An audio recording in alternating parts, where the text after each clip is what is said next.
Drive past any boatyard from Stuart, Florida to Anacortes, Washington right now and you will see them. Rows of cabin cruisers up on jack stands with hand-lettered signs taped to the windshield. One of them is a 1988 model that's stickered new for around $45,000. Today that same boat is listed at $2,500, and it has been sitting for over a year. So why can't you give one away? Because two things happen at the same time and both of them are the broker's problem now, not yours. These are 15 cabin cruisers that turned worthless almost overnight. Number 8 has rot in a place no buyer ever thinks to look, and the broker is counting on that. But this story doesn't start with the boats, it starts with a letter.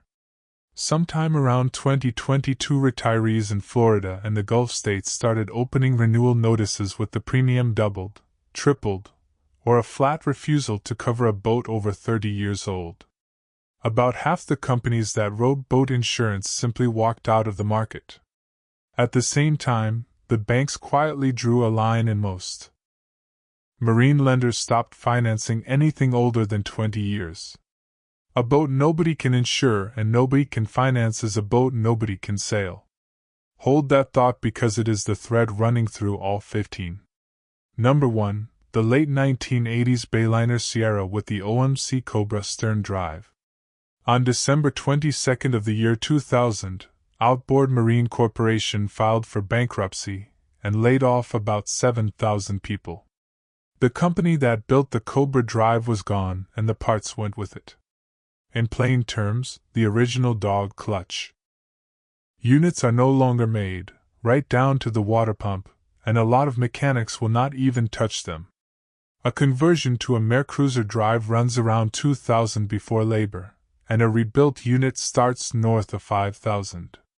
On a boat worth a few $1,000s, that math is finished before it starts.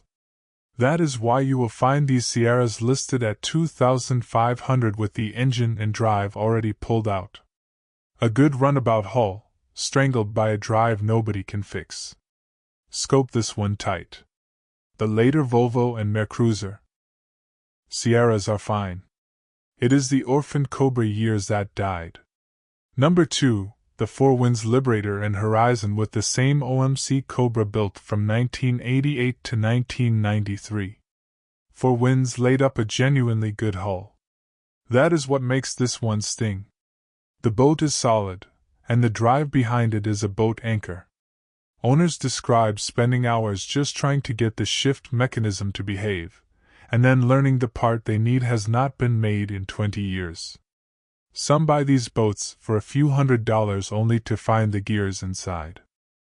The drive already chewed up. The 1994 and newer Four Winds moved to the Volvo SX drive, and those are serviceable. Buy the wrong year, and you own a boat that eats time and money, and that nobody else wants, either. Number 3, Music the Bayliner 2850 and 2855 with the big block 7.5L King Cobra. Same orphan bloodline, bigger engine, worse odds. A 460 cubic inch Ford hung on a drive that is out of production puts you in a corner with no factory parts and a thirst that will empty a fuel dock. When the drive finally lets go, the repair math is higher than the entire boat is worth. That was only round 1. Number 4, the Maximum Express cruisers from the 1990s and early 2000s. Maximum was Brunswick's bargain shelf. Built down to a price right alongside the cheap Bayliners. You can find them today starting around $2,500 and the listings just sit. A boat that was built cheap to sell cheap depreciates to almost nothing, and once it crosses 30 years old, the insurance and the financing dry up on top of it. Plenty of them spend years rotting under shrink wrap before they ever get listed, so the floor under them keeps dropping. There is nothing exotic wrong with a Maximum. There is just nothing holding its value off the floor. Number 5, the Rinker Fiesta V built before 2002. Rinker sold a lot of boat for the money, and the money is exactly where they saved. Surveyors flagged the older larger ones for motor mounts that were lag-bolted instead of through-bolted and for the corner cutting that comes with a budget build. You will see them listed under $4,000. The fix on a 34-footer can be nothing but headaches, and a buyer who reads one honest survey usually walks.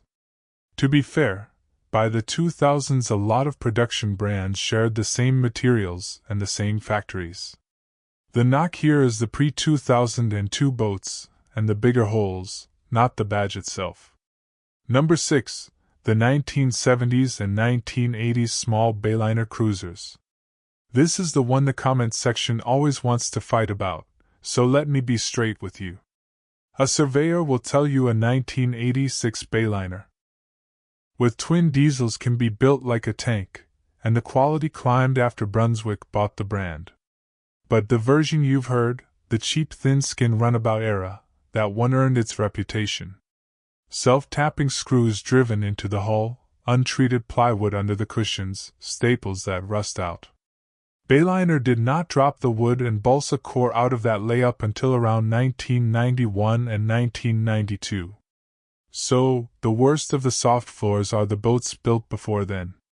After 10 years, a lot of them are worth about 100 a foot, and they slide from there. Number 7. The Carver gas aft cabins from the 1980s and 1990s with twin 454s. Big boxy interior, lots of room, and 2 carbureted gas big blocks feeding all of it. A boat like this burns close to 30 gallons an hour on plane, and still drinks hard at whole speed.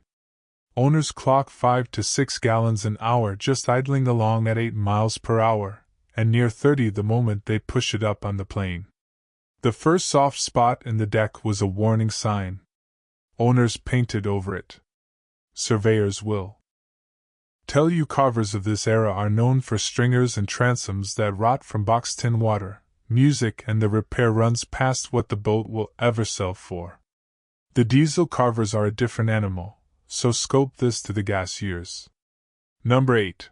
And this is the one that catches the most retirees 'cause the boat looks beautiful right up until the survey. The 1980s through early 2000s Sea Ray Sundancers and Express cruisers built with balsa core and boxed-in plywood stringers. A surveyor named David Pascoe saw this coming years ago. Music, he wrote it down, nobody listened. He documented uncountable older Sea Rays with stringers that rotted because the builder boxed them in with no drainage, so water collected exactly where no one could see it. It is the kind of design that traps water with no way out, and by the time it shows on deck, the damage below is already done. He examined a 10-year-old Sea Ray Express and flatly called the whole shot. Music. Sea Ray quietly settled core lawsuits under non-disclosure and switched to composite stringers around 2004. Now, hear me clearly, this is not every Sea Ray. A dry, documented, surveyed example is a fine boat. But the wet ones fail survey on the transom, and a boat that fails survey cannot be insured, financed, or sold. That is how a 40,000 cruiser becomes a parts donor. If this is the kind of thing nobody else will tell you straight, hit subscribe. There are more boats coming, and the next list is the ones quietly worth keeping. Alright, so here is where it gets expensive. Number 9. The Silverton aft cabins and convertibles from the 1980s and 1990s with twin gas 454s. Same playbook as the Carver, just a different batch. A 392 with twin Crusader gas engines returns under 1 nautical mile per gallon, which means a 100-gallon fill barely moves you down the coast. Add the wood core aerostructural worries underneath, and you have a big pretty boat that costs a fortune to run and almost nothing to buy. Brokers will call that a deal. The fuel doc calls it something else. Number 10. The Uniflight cruisers and sport fishers built from 1973 into the early 1980s. Uniflight used a fire-retardant resin, and when the formula changed, the hulls blistered badly, worse in warm water. A class action in the early 1980s established that the glass strands wick water the length of the hull by capillary action. Here is the fair part, and the experts in the comments will back me up. These were Navy-grade hulls, thick and strong, and plenty of owners just bottom paint over cosmetic blisters and run them for decades. But a hull full of moisture is a hard no from a surveyor, and a hard no from a lender. Scope it to that resin window, because the pre-1973 boats did not have the problem at all. Number 11. The Trojan F-32 from the 1970s and 1980s. More of these were built than almost any boat its size, and that is part of the problem. The market is flooded with them. The solid glass hull does not rot, so this one is at least honest about its flaws. It pounds hard in a chop, and the original Chrysler gas engines drink better than 40 gallons an hour wide open. A stringer rebuild runs around $12,000, and a repower costs more than the whole boat. You can buy a clean one today for around $12,000 to $15,000, which is roughly what it sold for new back in 1974. I finally wrote the whole buy-own-sell system down, and it is in the link below for less than 1 hour of a surveyor's time. Back to the list. What comes next is the part that still doesn't quite make sense, because these next two are not badly built at all. Number 12. The 1950s and 1960s wooden Chris-Craft cabin cruisers. Now, a fully restored one is a passion piece, and the right buyer will pay real money for it. But as a boat you actually want to use and cruise, it is a financial trap. Wood needs constant refastening and upkeep, and most lenders and insurers will not touch a wooden hull without a real fight. As a practical cruiser for a retiree, it is worth less than the work it demands. Number 13. The Owens and other Wood-era cabin cruisers from that same stretch. These have fallen almost entirely off the financeable and insurable market. That means they trade privately for a few $1,000s, or they change hands for the cost of hauling them away. If you cannot insure it, and you cannot finance it, the buyer pool shrinks to cash hobbyists, and the price follows the pool straight down to the bottom. These are the boats that get donated to a Sea Scout troop, or quietly broken up because selling one costs more than it brings. Number 14. The 38 to 44 foot Gas Express. Cruisers from the 1980s and 1990s. The twin 454 boats from builders like Cruisers and Wellcraft. A 48-foot Chris-Craft of this kind burns past 50 gallons an hour wide open. Now, stack the insurance reality on top.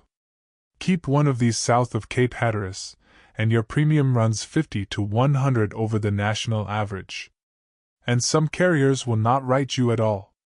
If you are wondering how that is even allowed, so is everyone else. A thirsty 35-year-old 40-footer is exactly the boat the carriers are running away from. And forget the bank. Most marine lenders stop at 20 years. And the specialty outfits that will go older charge 7 and 9 to do it. No loan and no coverage means no buyer. Number 15. The twin 454 gas motor yachts in the 40-something foot range, the Carvers and Silvertons that were somebody's retirement dream back in 1990. Everything that made these boats sell new is now the exact thing working against them. The big gas engines that were cheaper than diesel up front now cost a fortune to feed and tend to tire out around 2,000 hours. The age that finally makes them affordable also makes them uninsurable and unfinanceable. You'd think somebody at the brokerage would say all of this out loud. Nobody did. So, the boat sits and the price drops, and then it sits some more. So, walk back past that boatyard from the start, the rows of cruisers on jack stands with the hand-lettered signs. Now, you know exactly why that 1988 boat is $2,500 and still not moving. It is not the name on the hull that makes a boat worthless. It is the drive nobody can fix, the core nobody can dry out, and the survey nobody can pass. So, get your own surveyor, pull the panel, and check the hull before you ever check the price. The full playbook is in that link if you want it. Music now. Here's the one nobody wants you to know about, the 5 cabin cruisers from these exact same years that are quietly worth keeping and why the smart buyers are circling them right now. That video is already up on the screen.